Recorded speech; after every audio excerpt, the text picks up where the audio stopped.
either monetary ito niya, motivation mo ito niya, pero maminti ito niya may rason. Dili ka masulod din usa nga butang nga waray man lahiya rason. Okay, then we need to clear about the purpose to assess whether learning and development activities are moving closer to the goals. Correct, Sigmund? Hikita kita as a person, although as we grow older, we are not actually conscious about kini-develop ko ba talaga ang akong skills, ang akong personality per se. Very particular pa ba ako iton? Kung kan mas lupayan ang concept, I am really after for self-actualized person.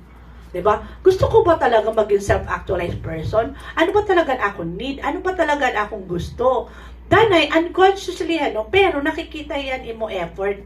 Kung paano ka nag-strive, ano ang imo hihimo. Correct? Kaya lang, we need also to reflect and we need also to assess. Kung in between ka na hiton, nga nagpa-process ka, nagpapakayana ka, I've been 3 years nga member hini nga organization. Ano na ba ako na-contribute? Kumusta na yung organization nga 10 years na yan nag-i-exist sa LGU? Ano na namon na himo na project? Ano na napakadto namon ha community? Na-address na ba namon ang needs ini nga sector? Diba? So those are also same thing that we do with our personality. Diba na nasa ringa niya ako? Ikaw kasi, member ka han organization. So, kung paano mo gina-assessan mo self, this is also the same thing that you do with your organization. Okay, we get motivated when we have to have a clear picture of where a person want to be at the end of the process. Diba? Kasi he person kasi, maaram ka nga niya mo purpose, maaram ka kung tikain ka, tapos naaayon ang lahat, mas nagiging motivated ka. The same yung organization. Pag nakikita natin yung organization nga, pakadto na talaga ya, di ba? Ay, nare-realize na namon purpose. Then, it gives us a self-fulfillment. Correct? Maski daw member ka la, naghahatag talaga yung fulfillment na mo. The more nga na-motivate ka nga mag-strive harder. So, why are personality development skills important? So, again, personality development is a set of skills that enable you to develop and strengthen your skills and abilities in all aspects of life. Correct, Sigmund, his skills are very important para kita mag-survive, para kita maging successful. Okay? So, they include problem solving, delegating responsibilities, improving self-confidence, creating goals, developing communication skills, goal setting, creating and maintaining healthy relationship, and much more. Kaya ano po, api po creating healthy relationship. Diba? Siring pa, paghan pandemic, hanwaray pa pandemic, nakita natin, kanya-kanya kita, may nakita mga, iba aton focus, pero han pandemic, may nakita mga realization. Diba? Nakakonfine na lakitahan natin mga home, nga diri kita nakakagawas, may nakita kita nga mas importante pa natin life. Correct? We become very particular our health, we become very particular our relationship. Hindi to ta nakita. Ako per se is, gaano ka-importante ang life? Diba? Gaano ka-importante ang imo family? Diba? Especially kung may nasasakit, diba? Ikaw lot din ko consider mo lot ang imo self. Correct, Sigmund? Very important that we need to maintain healthy relationship. Diba? Pero, healthy relationship, diri po ito yung nasa rin nga perfect ito niya na relationship. Nasa rin nga niya ako, for example, in an organization, conflict is normal. Differences is normal. Ikaw pa naman magkamay-adan organization, maski parehas pet iyo goal, parehas at iyo vision, parehas ang gusto mo matabuhi ito ng organization, but still we need to think about, pero mga person init aanhin nga iba-iba at personalidad. Diri kaya ito yung makakreate him conflict, diba? Pero kung may conflict, it gives us the chance. Kasi na-develop natin cognitive thinking skills. Na-i-improve natin decision-making skills. Na-i-improve natin interpersonal skills. Mas na-i-improve pa guna natin emotional well-being. Kaya diba, nakukontrol mo mo anger.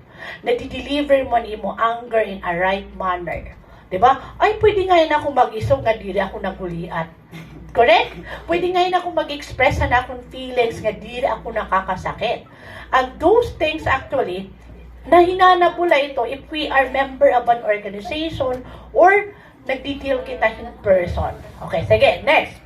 It can also develop skills in any area of life as a person want from his or her relationship to her professional ones. Okay, next.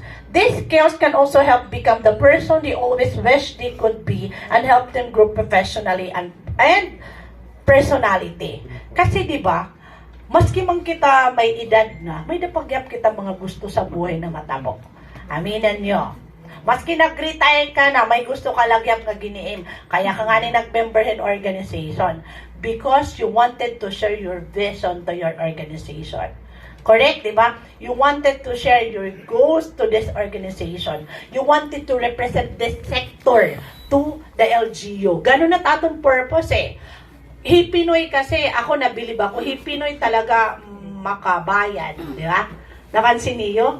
Kasi kung diri ka mo makabayan, pwede naman ka mo magkinaturog na layo balay. Kaya na mag-member pa ako ini mga civic organization. Di, hayaan mo na lang 3 LGU. Kada mo ito't iya function. Why should I be a member of an organization? Kasi, nakikita natin nga kinahanglan natin mag-evolve as a person and as a professional.